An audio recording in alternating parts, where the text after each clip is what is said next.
environment for the small business and bring them in. When you bring them in, it's going to be local workers, it's going to be their family, and if we can give them a county that they want to live in, want to bring their family and inviting for their business, we can bring in revenue that way. Okay. It's your turn.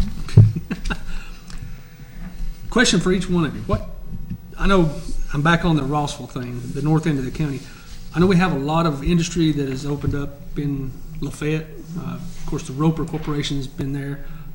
Had a couple new businesses recently have opened in the Lafayette area. Are there any plans for the Rossville area, since we are, just a couple of miles from the I-24, right up Rossville Boulevard, which is a 4-lane. I don't understand why we don't focus a little bit on the north end of the county. So, Sure. You asking me Yeah. first? Yes. I've been focusing on it for 16 years. okay. Tried to do something with the Peerless and was not able to. Asked Coats America to give us the building so we could tear it down along with Peerless and try to put a new multi-use park there with the green space and retail business around it. And that did not turn out. And the city of Rossville and the county's working with them. They have gotten the University of Georgia to come in and offer 6 plans, and they're looking at some way to do that. We did have a buyer for Coats America. I'm not sure how that's going to work, but if it doesn't work, then we're going to look to tear it down, because I believe we can sell the property easier if we tear it down. I asked them to give us that building, and they did give us the building and $50,000 in engineering services, and we did the cleanup on it. But every 3 years you have to check that out to be sure it's still viable. So a new phase 1 and 2 has to be done on it every 3 years. So that's the problem that we're dealing with right now. But we would love to see Rossville. You have got to patronize what you do have in your city or in your area, or they won't stay. That's the same thing with Lafayette. But Roy's Grill, everybody was so thrilled that Roy's Grill came, but it closed. And apparently they weren't having enough customers. Otherwise, I'd assume they would have stayed open. I see a good future for Rossville. It's the prime location in all of Walker County. It's 3 miles from the interstate. It's right beside Chattanooga. And I would like to see it become viable again as it was back in the 60s and 70s, and get some retail business in there again that we will enjoy going and shopping there. Mr. Knight? Rossville is absolutely in the best place for Georgia. It is the gateway into Georgia. I feel that one of the problems in Rossville is the Rossville administration is going to have to reach out to the Walker County and let us help, bring that city back. There's only so much we can do within city limits. We've got the North End Wilson Road that they're doing an incredible job bringing it to light, bringing the code violations to light. We can clean that up. I will do everything I can to help them improve that section. That is the county. That's within the county, and I can help. Rossville needs that help. They need to speak up. They need to have their voice heard in that county. And if they'll reach out to me as commissioner, I'll do everything I can to help them bring that city back. Thank you. Mr. Whitfield? If you go back to a point that Commissioner Haskell made on this question, one of the first things she said is that she's been working on Rossville for 16 years, and it's gotten worse, folks. I believe if you will take a step and look back at what Rossville looked like 16 years ago and what it looks like today and the problems, it's only gotten worse. Rossville has the best opportunity for development because of the location and being 3 miles from the interstate and being so close to Chattanooga. They start talking about the interstates and being too far from the interstates. Audia didn't see that to be a problem when they decided to move into the industrial park. Roper has made expansions being on the south end of Lafayette. We're also in the transportation business, and we elected to stay in Walker County over moving closer to the interstate so we could continue to do business in Walker County. 10-minute, 15-minute drive to the interstate is not a major hurdle for companies if you've got the best place for them to be. But Rossville has the most opportunity of anything we've got. Okay. Time's up. All right. Next question is for Perry Lamb. On your social media accounts, as you've laid out your platform for people to review, one of the things that you have listed is that you would, across the board, cut spending for each department by 10%. How can you justify that without knowing what each department may need? I've worked in government. I have seen the amount of waste. All it takes is going in and working with your managers.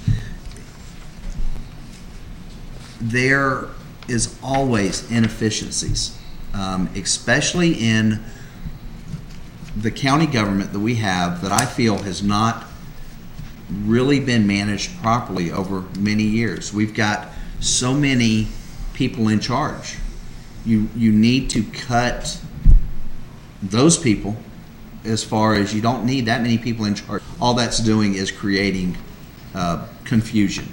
It's creating layers that you can't see through. The way I'm going to do it is work with every one of my managers. I'm going to do what I did when I was working for the city of Tampa. I had a budget. I had to abide by it. It's no different than what we have to do at home. We look, we investigate, we find how to save money. I don't think 10% is at all unrealistic. If you go through the bidding process properly, you're going to save money there. If you work with each of your managers, your employees have great ideas. I've talked to them. They know how to save money, but nobody's there to listen to them. And that's how I'm going to do it. It can be done. Thank you. Mr. Whitfield? I think Perry has good intentions of saying that he wants to cut all departments by 10%, but I think truly what we're hearing here is just a innocent rookie mistake. When you go and start making statements across the board that you're going to have a flat line percentage cut of 10% or any percentage, that just shows your lack of experience in running a complex operation, because we've already identified there's things within our county that need more funding, such as our libraries, such as our sheriff's department. And so to go in and say we're going to cut our library services, we're going to cut the sheriff's department, and these things is just a rookie mistake that he's made here tonight. My plan has been is we're going to take $1 million worth of waste out of the government. I feel like there's actually more there, but that will be a collaborative effort with all the departments, and we will start with a zero-based budget. We will take the Dave Ramsey approach, and every department will start out with zero, and they will have to take and justify all of their spending and build their budget. And some of those departments are going to need more than they're getting today, and many of them have areas that are grossly over budget. Time's up. Ms. Haskell? Ask me the question again. Have any thoughts about that? Well, on your opponent saying that he would cut all the departments across the board by 10%. That's not possible, I don't think, simply because of what Shannon said. But we're talking, I want to mention the library that we've been talking about. Mm-hmm. We had a straw poll referendum to see if the people of Walker County wanted to spend any more money on the library, and it failed. It failed. All right, now then, when we talk about how the Rossville Library is, well, we looked at the proportions there. 50% of the budget from Walker County went to the Lafayette Library, 34% went to the Chickamauga Library, and only 16% went to the Rossville Library. That's not fair to me. And so the lady that offered to put $35,000 a year over a 5-year period to keep Rossville where they could be a library instead of a service outlet, they took that money and put it into the general fund budget for them and took the money from the county and put it somewhere else and only gave them 16%. That's not fair. That's not a fair person. I think it's awful. This is the man who's the chairman of that at the time, was Shannon Whitfield. Okay. All right. Your question. Okay. For Mr. Whitfield. Okay, Mr. Whitfield. Yes. You've mentioned bringing on advisory teams or advisory boards. 3 of them mentioned financial advisory, Mountain Cove Farms Advisory, Community Advisory Team. Are these going to be paid positions? And if so, how are we going to fund this? Yeah, what I've talked about as part of my platform is putting these advisory teams together. They'll all be 100% volunteers, they'll all have to use of their own time, but it will help us make the right decisions faster. I've already had companies that have been approaching me about leasing or renting Mountain Cove Farms. I don't think it's fair for me to come in and have all of the decision-making ability to look at something that complex, that's losing that much money, and make the right decision for Walker County. So the concept is to get a diverse group of people together to look at those proposals, to look at those things that companies are wanting to come and offer this county, and how do we make that better. And if we've got people at the table that are professional business people, they're teachers, they're farmers, they're Republicans, they're Democrats, they're independents, and bring a study team in and let them pitch their ideas and look at those and let that group come together and make a recommendation to me. Ultimately, as the commissioner, I've got to make those final decisions. But as far as the finance team, same thing there. Another advisory team of smart business people that have been successful, that's not looking for a paycheck, but has the abilities to come in so we can move quickly. We have got to take and completely overhaul our county budget within 90 days or faster. We need to have a new budget in place within the first 90 days to get a handle on this debt. Yes, I could do that myself one-on-one, and it would take me months and months to get it done with all the interruptions. But if we've got a team of people working with the staff on a voluntary basis that could come in and help sort through this and start with those zero-based budgets and make recommendations and listen to people and see what we need from our county. The concept is to move fast and to use people with business degrees that have a lot of financial knowledge that can come to the table and volunteer their time and give back to their community. Ms. Haskell? Me. 31 volunteers that were business people, teachers, the finest people in Walker, Dade, and Catoosa County completely failed Hutchinson. So just because you're smart and just because you might have that ability to do these things doesn't necessarily mean it's going to work. 31 people is a lot of people. But I know Mr. Lamb said that I appointed all these boards. I didn't appoint a single board member that wasn't required by law. And so but I'm going to talk about this debt for just a minute.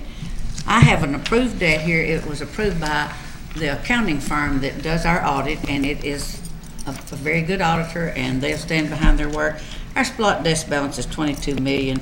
The capital leases are $3.9 million. The capital lease for the sheriff's car is $300,000, which I've put in his budget. He can pay it off anytime he wants to.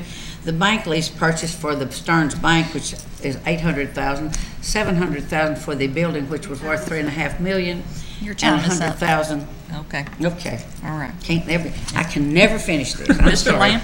I'll never get my word out. So bad.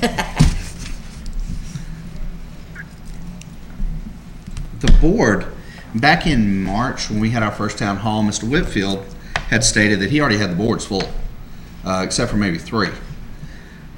He's talking about doing this fast.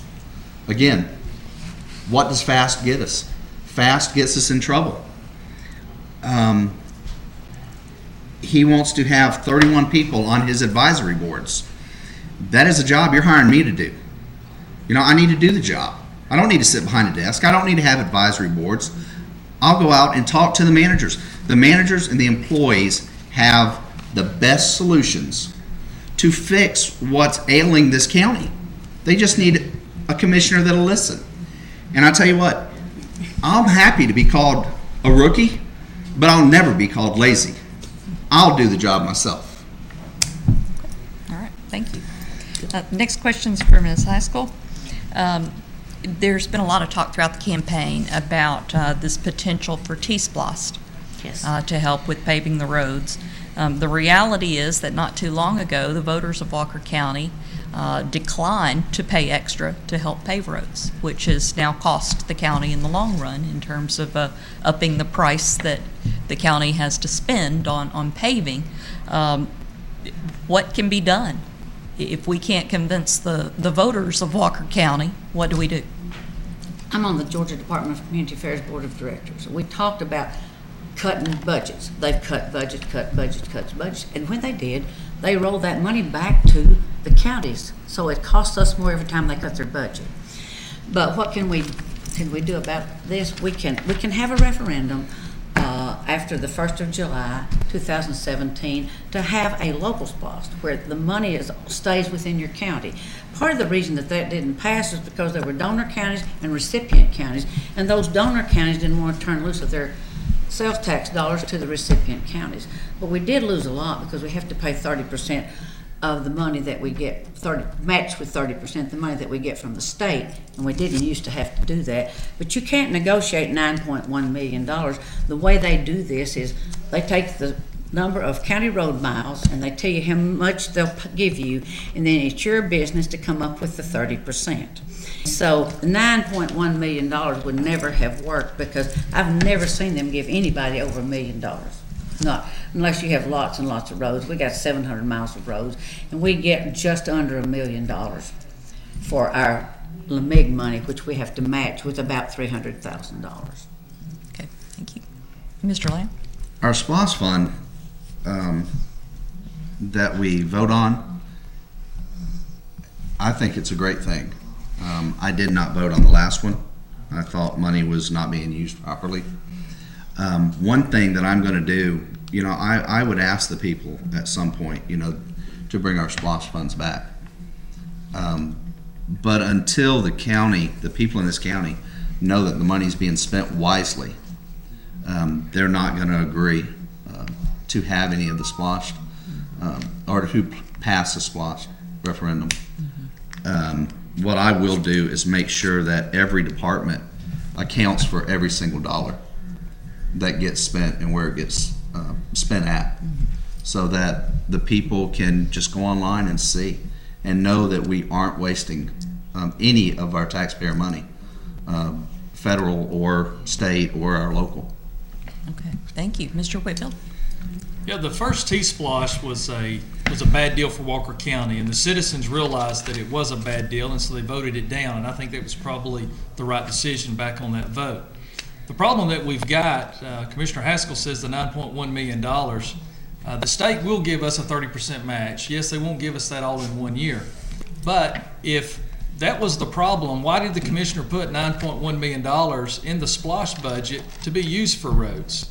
If we couldn't get the match, why put the money there? And so there's a lot of questions still in and around that SPLOST money.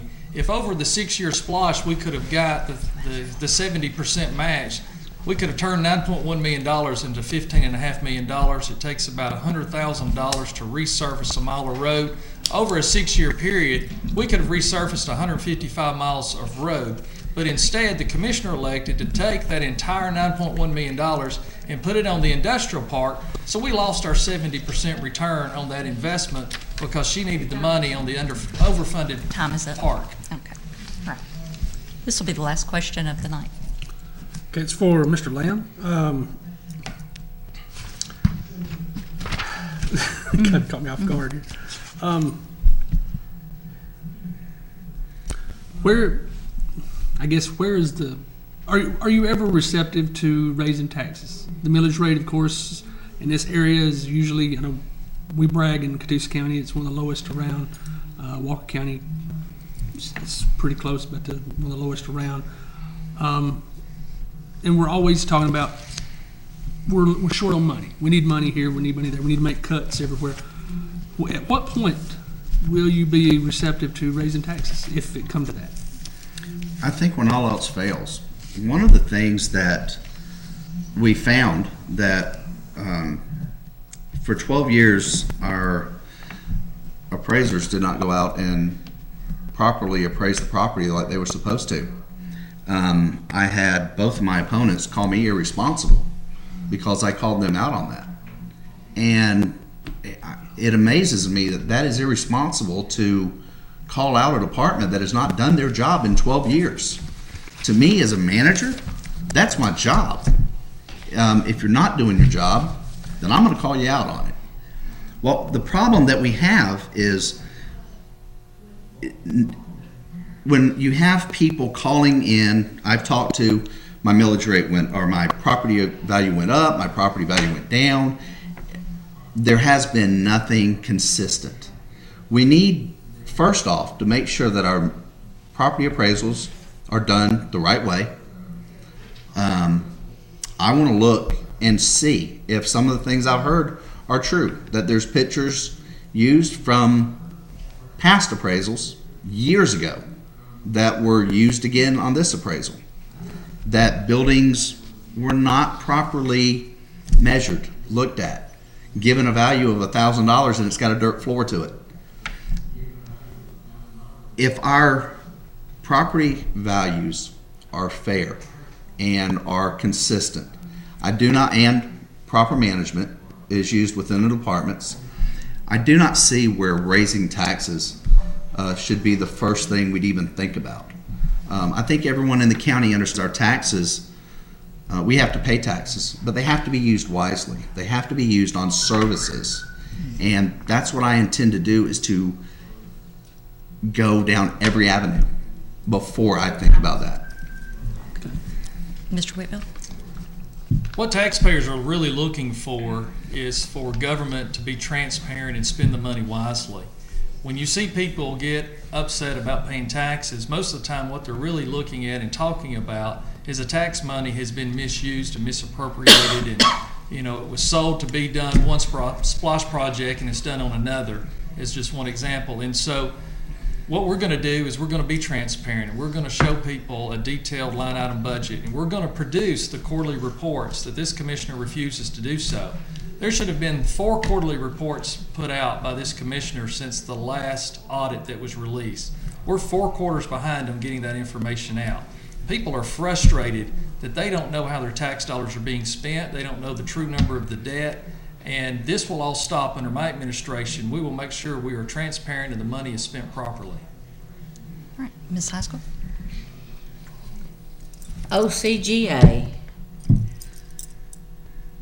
36-1-6 says it does not mention a quarterly report. It does not mention putting it on the internet. It has instructions for how to do that, but there is no law that says you have to put a quarterly financial report out. I don't know where this came from, but I'm following the law. The law does not say that you have to do this. I don't know where he's getting this, but he's insisting that I'm breaking the law. Here's the law. The code section 36-1-6, OCGA, I read it tonight. It doesn't say a word about a quarterly report. It doesn't say a word about having to put it on the internet. I am following the law. That's our last question. Now what we're going to do is give each of the candidates a couple of minutes, 2 minutes tops, for them to make their final appeals for your vote. All right, Ms. Haskell? Okay, I'd like to finish this this Walker County debt that I started with a SPLOST balance of $22.1 million, and the capital leases, the bank purchase, the new TAN, the landfill expansion of line of credit of $390,000. That is $32,555,000. $10,440,000 of that is not SPLOST. The other amount is what we voted on and what we pay a penny tax on. Every single one of those debts has a remedy. There is a way to pay it back. The problem is not the debt. The problem is the revenues that we don't get in to run the general government. And the Walker County is a poor county. It has never had a surplus of money that I ever recall. We have always had to be careful at the end of the year so that we don't overspend, and that's why I put a memo out. And I always do, and these 2 gentlemen haven't tried this. I've been doing this for 40 years, and I'm not stupid. I understand it, and everybody's been pretty happy with what I did until lately. And so when we go through a recession, and people don't want to pay any more taxes, and you have to do the best you can with what you have to work with, I think I've done a really good job, frankly, and I think there are a lot of people that agree with me. Thank you. Thank you. Mr. Lamb? I want to thank Ms. O'Neill for having us here tonight. It's been enjoyable, a little spirited. As I sit here between my 2 opponents, I've heard a lot about the numbers. And I've also seen that the numbers can be used any way they want to scare people, from Mr. Whitfield, to alleviate fear, from Ms. Haskell. I do not focus on numbers, whether it's 10 million, 50 million, or 100 million. We all realize that our debt has to be paid. As commissioner, I've got to pay those debts. I've got to find every way, and I will find every way to save money through overages and wasteful spending. I will not focus on raising taxes. I will manage the departments. For the first time in Walker County's history, the people of this county have 3 candidates to vote for commissioner. It was no easy task for me. I'm not a politician. I funded this campaign by choice out of my own pocket, for the exception of $2,000 from surgeons that I work with that know my integrity. Integrity, that's something we don't have in government anymore. As commissioner, I myself will take the Georgia Integrity course, and I will require all of my managers to do the same. I will make sure our government is run with integrity and with full transparency. And I hope I have your vote on November 8th. Thank you. Mr. Whitfield? I find it very alarming tonight that our commissioner still will not be transparent with us and tell us how much money that the Walker County Water and Sewer Department loaned or invested, as she would say, into Walker County government. I know for a fact that just recently, without board approval, without it being in her meeting, they did another $1 million loan to Walker County government to offset the operational expenses trying to get through the end of the year. She knows she's got to pay that money back. So there's already $6 million of our $12 million of property tax money that's got to be paid back on December 31st. So half of the property tax money's got to be paid back. She continues to tell us that she's refusing to put out quarterly financial reports. This is something that I've said from day one must be done. It is alarming when Mr. Lamb sits here and says that he's really not into the numbers and doesn't follow the numbers. That's been part of the problem that we've had in this county, is nobody's following and watching the numbers. Nobody is taking charge in managing the budgets and the finances of this county. That's the background that I have, is managing money and managing government the way that we have done it in our own private business, and we've been successful and we've been transparent. And we need to take business principles and apply those to our local government and get ourselves out of this ditch of over now $80+ million in debt that's been created because nobody's watching the numbers. I do also want to thank Judy O'Neill for allowing us to be here tonight and to put this forum on. I believe this is going to be the only debate that we have during this election cycle. I hope this has been very informative for you tonight and that you've learned the different positions from each one of us. And I too would like to ask you for your vote, and I appreciate you tuning in here tonight and watching this debate. Thank you. Well, tomorrow you won't see any of the big networks or Google or Facebook declare a winner. The winners here tonight are certainly the voters of Walker County, who have learned a little bit more about each of the candidates and their positions. Have I missed anything for the evening? It's been a dandy. It sure has. Don't go away. We've cut into Night Talk, but Judy and David will be up next. And if nothing else, folks, be sure that you get out and vote. November the 8th, that's 2 weeks from today. That's right. All right. Y'all have a great evening, and thank you for joining us. Thanks, Judy, for allowing us to have this debate tonight. And thanks again for Ms. Bebe Haskell, Mr. Perry Lamb, and Mr. Shannon Whitfield for coming, donating your time to come in here and talk to the folks of Walker County. We sure appreciate you guys coming in. Appreciate y'all doing this. Thank you. Good night. Thank you. Thank Good night. you.